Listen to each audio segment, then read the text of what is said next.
नमस्कार, मैं हूं संजय राजन। स्वागत है आपका एपेक्स न्यूज इंडिया में।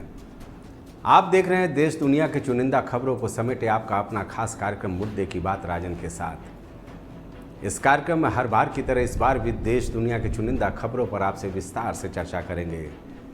कोशिश ये रहती है कि आपको कार्यक्रम में शामिल खबरों के हर पहलुओं से रूबरू कराने के लिए तह तक ले जाऊं। तो आज हमारा पहला मुद्दा होगा एशिया के इंडो पैसिफिक रीजन में ताइवान को लेकर चीन की विस्तारवादी नीति की। हम बात करेंगे कि चीन की ऐसी हरकतों से कैसे इस क्षेत्र में लगातार तनाव बढ़ता जा रहा है। आखिर अमेरिका कैसे ड्रैगन की ताकत को रोकने के लिए लगातार कोशिशों में जुटा है। इसके बाद हम चलेंगे अपने देश, जहां हम बात करेंगे महाराष्ट्र में मचे सियासी घमासान की। कोई तो है जिसने पार्टी के अंदर एकनाथ शिंदे की बगावत के लिए उकसाया। क्या एकनाथ शिंदे की नाराजगी जायज है या फिर पहले से लिखी गई कोई स्क्रिप्ट का हिस्सा है? इस पूरे घटनाक्रम के बारे में आपसे विस्तार से चर्चा करूंगा और फिर हम चलेंगे अपने तीसरे मुद्दे की ओर। प्रधानमंत्री मोदी ने दावा किया है कोरोना काल के बाद भारत की अर्थव्यवस्था काफ़ी तेजी से आगे बढ़ रही है और इस बार जीडीपी 7.5% के आसपास रहने का आकलन है। तो आइए शुरू करते हैं अपना खास कार्यक्रम मुद्दे की बात राजन के साथ।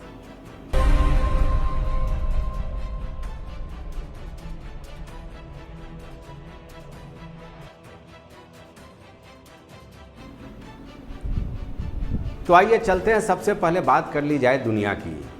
तो जैसा कि मैंने पहले ही आपको बताया, आज हम ताइवान को लेकर इंडो पैसिफिक रीजन में बढ़ रहे तनाव पर चर्चा करेंगे। दरअसल चीन ने अपने 30 जेट्स के साथ ताइवान के एयर डिफेंस जोन में घुसपैठ करने की कोशिश की है। यह कोई नई बात नहीं है। लगातार चीन अपनी विस्तारवादी नीति को लेकर चर्चा में रहता है।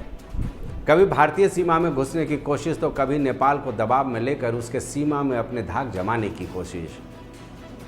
ताइवान को लेकर तो अक्सर चीन की कोशिश होती है कि कैसे ताइवान पर कब्जा किया जा सके।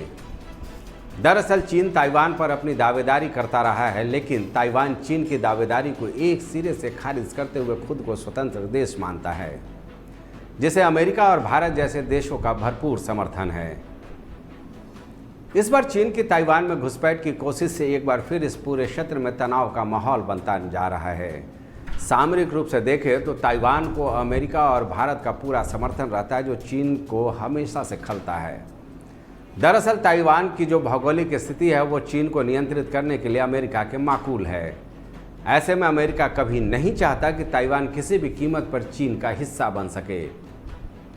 ताइवान का स्वतंत्र रहना भारत के लिए भी ड्रैगन को नियंत्रित करने के लिए स्ट्रैटेजिकली आवश्यक है। अब जरा डाल लेते हैं एक नज़र कि ताइवान में चीन ने कब कब घुसपैठ करने की कोशिश की। पिछले 2 सालों से लगातार चीन की यह कोशिश है। 2020 में 69 जेट्स के साथ घुसपैठ की पहली कोशिश चीन ने की थी ताइवान में। उसके बाद 2021 में 56 जेट्स के साथ घुसने की कोशिश की। और अब कल की बात की जाए तो 2022 में 56 जेट्स के साथ एक बार फिर चीन ताइवान के सिक्योरिटी जोन में घुसने की कोशिश की है। बात ये नहीं है कि अमेरिका के साथ खड़े रहने से चीन ताइवान का फिलहाल कुछ बिगाड़ सकेगा, लेकिन ये भी हकीकत है कि चीन के इस तरह के घुसपैठ और ताइवान की टेरिटरी पर कब्जा की कोशिशों से पूरे एशिया रीजन में बेवजह ही तनावपूर्ण माहौल पैदा हो जाएगा। क्योंकि चीन को लेकर पहले से ही अमेरिका 36 का आंकड़ा रखता है। अमेरिका ऐसे हर हालात में अपने वन चाइना पॉलिसी की बात दोहराता है। यह ऐसी पॉलिसी है जिससे ताइवान को अमेरिका का साथ होने पर बल मिलता है। हालिया घुसपैठ की खबर आते अमेरिका तुरंत सक्रिय हो गया है। अमेरिका ने तुरंत चीन के इस प्रयास की निंदा कर दी। American defence secretary Lloyd Austin ने प्रतिक्रिया देते हुए कहा कि चीन का आक्रामक रवैया एशिया में शांति और तरक्की के लिए खतरा है। ताइवान पर बढ़ते चीनी खतरे के बीच अमेरिका ने साफ किया है कि सेल्फ डिफेंस क्षमता बढ़ाने के लिए हर संभव सहायता दी जाएगी। इस क्षेत्र में तनाव दूर करने के लिए अमेरिका चीन के सैन्य अधिकारियों से भी बातचीत कर रहा है। आपको बता दें कि अमेरिका ने इस पूरे मामले में साफ कर दिया है कि इंडो पैसिफिक रीजन में शांतिपूर्ण व्यवस्था के लिए जरूरत पड़ने पर 3 लाख से भी ज़्यादा सेना इस पूरे क्षेत्र में तैनात कर दी जाएगी। दरअसल अभी पूरी दुनिया रूस यूक्रेन युद्ध के विभीषिका के दौर से गुजर रहा है। कई देश की अर्थव्यवस्था पूरी तरह से चौपट हो चुकी है। ऐसे में अगर चीन की एक गलती से इंडो पैसिफिक रीजन में भी तनाव पैदा हो जाता है तो ये कतई बेहतर नहीं कहा जाएगा। ये बहुत ज़्यादा नुकसानदेह होगा, चाहे इसे आर्थिक रूप से देखें या फिर दूसरे अन्य पहलुओं से। ऐसे में बेहतर यही होगा कि चीन किसी भी तरह की कोई गुस्ताखी न करे, वरना एक युद्ध का दंश पूरी दुनिया झेल रही है। ऐसे में दूसरे युद्ध अगर चीन की गलतियों से होता है तो फिर इसकी भयावहता विश्व युद्ध के रूप में बहुत ही ज़्यादा खतरनाक हो जाएगी। अब लेते हैं एक छोटा सा ब्रेक के बाद हम चलेंगे अपने देश महाराष्ट्र में। यहाँ इन दिनों सियासी भूचाल आया हुआ है। शिवसेना के बागियों ने महाराष्ट्र विकास अघाड़ी की सरकार को हिलाकर रख दिया है। क्या कहती है ग्रहों की चाल, कौन सा उपाय बदलेगा आपकी किस्मत, आज क्या करें क्या ना करें, आपकी हर समस्या का हमारे पास समाधान। विद्यावारिधि आचार्य दीनदयाल मणि त्रिपाठी के साथ भाग्य कनेक्शन, सिर्फ एपेक्स न्यूज इंडिया पर सच के साथ। ब्रेक के बाद आपका एक बार फिर स्वागत है। तो चलिए अब चर्चा कर ली जाए एक ऐसे मुद्दे की जिस पर आपकी भी आंखें पिछले 48 घंटों से टिकी होंगी, क्योंकि सूचना के जितने भी साधन हो सकते हैं हर जगह महाराष्ट्र में जारी सियासी घमासान सर चढ़कर बोल रहा है। हर पल घटनाक्रम बदल रहा है। अचानक ऐसा हुआ जिसके बारे में अघाड़ी के सियासी दल एनसीपी, कांग्रेस और खुद शिवसेना प्रमुख उद्धव ठाकरे और उनके सिपहसालार भी नहीं सोचे होंगे। एकनाथ शिंदे ने जो बगावती तेवर अपनाया, पूरे शिवसेना को हिला कर रख दिया है। हालात यहां तक पहुंच गई है कि बागी विधायकों की संख्या बल के आधार पर अब बाला साहब ठाकरे की शिवसेना को लेकर दावेदारी की जाने लगी है। हालात बहुत पेचीदा है। डैमेज कंट्रोल करने की कवायद भी जारी है। महाराष्ट्र सियासत के माहिर खिलाड़ी शरद पवार अपनी जुगतबाजी में लगे हैं। शिवसेना प्रमुख उद्धव ठाकरे फिलहाल तमाम कोशिशों के बाद एकनाथ शिंदे और बागियों के तेवर के आगे नतमस्तक नजर आ रहे हैं।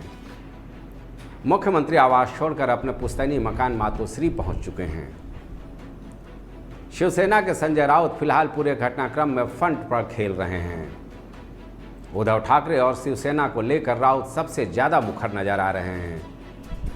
कुछ जानकारों का तो ये भी मानना है कि आखिर केंद्रीय गृह मंत्री अमित शाह से संजय राउत की मुलाकात के बाद इस तरह का घटनाक्रम क्यों देखने को मिल रहा है। बातें तो एनसीपी विधायकों की बैठक में भी उठी कि शिवसेना का ही कोई ऐसा नेता जो उद्धव ठाकरे के करीबी बनने का ढोंग रच रहा है, वही घर का भेदी है जो लंका ढाने की कोशिश कर रहा है। अभी चर्चाएं तो अनंत होंगी, क्योंकि जितने मुंह उतनी बातें। लेकिन फिलहाल इन सब के बीच ये हकीकत है कि फिलहाल एकनाथ शिंदे के बागियों के साथ घर वापसी के लिए मान मनोबल का दौर जारी है। शायद बात बन जाए, क्योंकि शरद पवार महाराष्ट्र का ऐसा शख्स है, एक ऐसी शख्सियत है जिसकी अपनी सियासी पैठ है और महाराष्ट्र में अघाड़ी सरकार को बचाने की भरपूर कोशिश शरद पवार की ओर से भी जारी है। उद्धव ठाकरे पहले ही कह चुके हैं कि कोई भी शिव सैनिक मुख्यमंत्री बने तो मुझे खुशी होगी, लेकिन बात सूरत या गुवाहाटी से नहीं होनी चाहिए, आमने सामने बैठकर बातें होनी चाहिए।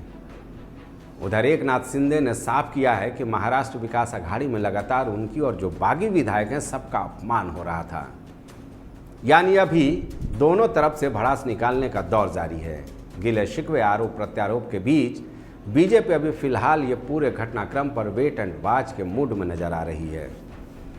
अब जरा समझने की कोशिश की जाए, जो घटनाक्रम रहा है उसे जो निकल करके आ रहा है, मुझे लगता है कि आखिर शिवसेना के कट्टर कार्यकर्ता के रूप में शुमार एकनाथ शिंदे अचानक बगावती क्यों हो गए।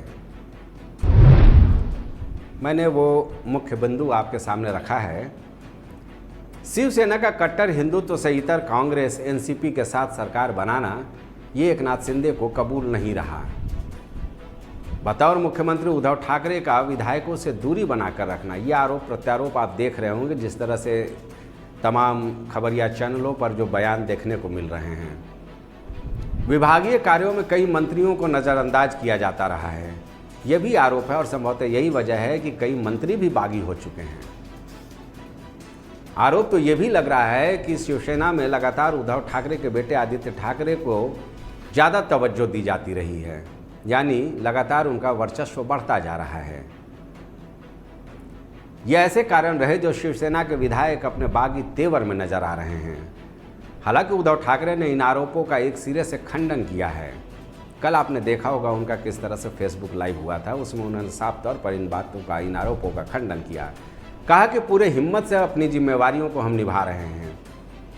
उद्धव ने दो टूक कह दिया है कि वो हिम्मत हारने वाले नहीं हैं और शिवसेना आज भी बाला साहब ठाकरे के हिंदुत्व पर ही काम कर रही है। बहरहाल अभी इस सियासी खेल में क्या कुछ होता है ये देखना दिलचस्प होगा। फिलहाल शिवसेना ने बागियों को ये संदेश तो दे ही दिया है कि पहले बागी मुंबई लौटे, फिर ये तय हो जाएगा कि अघाड़ी में रहना है या नहीं। इस बयान के बाद अब कांग्रेस को एक झटका लग रहा है। कांग्रेस भावी रणनीति पर मंथन करने में जुट गई है। शरद पवार भी इस वक्त मंथन के दौर से गुजर रहे हैं। लेकिन इन सारे घटनाक्रमों के बीच ये भी जरूर कहा जा सकता है कि इस पूरे सियासी घटनाक्रम पर फिलहाल बीजेपी वेट एंड वॉच की नीति पर चल रही है। बीजेपी के ऊपर शिवसेना सरकार को अस्थिर करने की कोशिश करने का आरोप लगा रही है, लेकिन बीजेपी ने साफ कर दिया है कि उसका शिव सैनिकों के बगावत से दूर दूर का नाता नहीं है। हालांकि बागियों का बीजेपी शासित राज्यों यानी गुजरात और फिर असम में शरण लेना काफ़ी कुछ बयां कर रहा है। चलिए आप भी देखिए, हम भी देखते हैं कि ऐसी विकट परिस्थिति में उद्धव ठाकरे आखिर क्या कुछ फैसला लेते हैं। बात बनती है या नहीं ये तो देखा जाएगा, लेकिन संख्या बल के हिसाब से बागी एकनाथ शिंदे का पलड़ा फिलहाल भारी नजर आ रहा है। फिलहाल बागी एकनाथ शिंदे को शिवसेना विधायक दल के नेता पद से प्रमुख उद्धव ठाकरे ने पहले ही हटा दिया है। शिवसेना के कार्यकर्ताओं में इस पूरे घटनाक्रम को लेकर जमकर आक्रोश है। अब लेना होगा एक छोटा सा ब्रेक, मजबूरी है ब्रेक लेने की, जाइएगा कहीं नहीं। लौटता हूं ब्रेक से, फिर हम चलेंगे अपने अगले मुद्दे की ओर और बात करेंगे देश के जीडीपी को लेकर प्रधानमंत्री नरेंद्र मोदी के दावों की। दुनिया अपराध की कत्ल, अपहरण, चोरी, डकैती या हो फिरौती, बलात्कार जैसी कलंकित वारदात, हर अपराध के तह तक जाएंगे, करेंगे अपराधियों के हर जुर्म का हिसाब। अपराध से जुड़ी हर खबर जरायम, सिर्फ एपेक्स न्यूज इंडिया पर सच के साथ। तो ब्रेक के बाद एक बार फिर आपका स्वागत है। चलिए अब बात कर ली जाए आज के तीसरे मुद्दे की। दरअसल कोरोना काल में देश की अर्थव्यवस्था को तगड़ी चपत लगी थी। व्यापारिक और व्यावसायिक गतिविधियों को कोरोना ने बुरी तरह से प्रभावित किया। रोजी रोजगार से लेकर हर क्षेत्र में गिरावट मोदी सरकार के लिए एक बड़ी चुनौती से कम नहीं रही। कोरोना काल के बाद भी धीरे धीरे देश एक बार फिर आर्थिक रूप से मजबूत होता नजर आ रहा है। आर्थिक गतिविधियां बढ़ी हैं, लेकिन इन सब के बीच विश्व पटल पर जारी रूस यूक्रेन युद्ध के बीच भी भारत के जीडीपी को लेकर की जा रही उम्मीदें बेहतरी की ओर इशारा कर रही हैं। उम्मीद ये की जा रही है कि इस साल भारत का जीडीपी करीब 7.5% रहने वाला है। हालांकि पिछले वित्तीय साल की तुलना में ये थोड़ा कम ज़रूर है, लेकिन पहली दूसरी तिमाही का आकलन जो सामने आ रहा था, जो काफ़ी निराशाजनक था, उसके बाद ये आंकड़ा थोड़ा राहत देने वाला ज़रूर है। ये आकलन मैं नहीं दे रहा हूँ, बल्कि ये उम्मीद खुद देश के प्रधानमंत्री नरेंद्र मोदी ने जाहिर की है। प्रधानमंत्री ने ब्रिक्स बिजनेस फोरम को संबोधित करते हुए ये उम्मीद जताई है। प्रधानमंत्री ने कहा है कि हर सेक्टर इनोवेशन को सपोर्ट करने से ही इस परिणाम की उम्मीद अब नज़र आ रही है। अगर ऐसा होता है तो इसमें दो राय नहीं है कि भारत विश्व पटल पर कोरोना काल के बाद फास्टेस्ट ग्रोइंग मेजर इकोनॉमी में शुमार होगा। इसमें दो राय नहीं है कि स्टार्टअप को लेकर मोदी सरकार के प्रयासों का असर दिखने लगा है। अब जरा एक नज़र डालिए पिछले कुछ सालों के जीडीपी पर। 2017-18 में जीडीपी 6.80% रही। 2018-19 की बात कर ली जाए तो इसमें जीडीपी 6.53%। यानी गिरावट साफ तौर पर देखा जा सकता है। 2019-20 में जीडीपी 4.04%, कोरोना काल का दौर शुरू हो चुका था। 2020-21 में जीडीपी में बढ़ोतरी होती और 7.96% रही। 2021-22 में ये जीडीपी ग्रोथ रेट 8.7%, यानी लगातार भारत संघर्ष करके अपने विकास के रास्ते पर आगे बढ़ने की कोशिश कर रहा है। और अब ये दावा है कि इस बार वित्तीय साल में तमाम उतार चढ़ाव के बाद जीडीपी 7.5% तक रहने वाली है। हालांकि ये ग्रोथ रेट पिछले साल की तुलना में थोड़ा कम है, लेकिन देखा जाए रूस यूक्रेन युद्ध के बीच व्यापारिक गतिविधियां प्रभावित हुई हैं। वैश्विक सप्लाई चेन और उच्च लागत भी मोदी सरकार के सामने एक लगातार चुनौतियां खड़ा कर रही हैं। इन सब के बीच सरकार की मजबूत आर्थिक नीतियों से देश को इन चुनौतियों से निपटने में सहूलियत मिली है। चलिए, विकास का पैमाना माने जाने वाले जीडीपी जितना मजबूती से आगे बढ़े, देश और देशवासियों के लिए उतना ही सुखद एहसास होगा।